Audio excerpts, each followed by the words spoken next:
गहू, तांदूळ, बाजरी व सबंध मूग समप्रमाणात घेऊन मिक्सरच्या भांड्यामध्ये बारीक पावडर करून घेऊया। कांदा, कोथिंबीर, हिरवी मिरची, हळद, मीठ, तेल व पाणी टाकून पीठ सैलसर करून 10 मिनिट झाकून ठेवूया।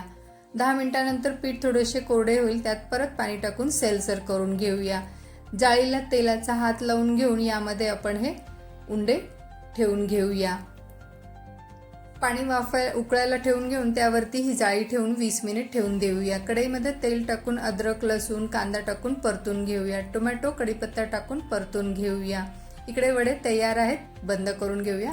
मसाल्यामध्ये हळद, लाल तिखट, सांबर मसाला व मीठ टाकून थोडे पाणी टाकून मिश्रण छान उकळून घेऊया। शिजून घेतलेली डाळ घोटून घेऊन लागेल तेवढं पाणी टाकून सांबर मंद आचेवरती उकळायला ठेवूया। प्लेटमध्ये वडे टाकून घेऊन गरमागरम सांबर टाकून घेऊन त्यावरती कोथिंबीर व चमचाभर तूप टाकून सर्व करूया। असे हेल्दी टेस्टी नाश्ता तयार।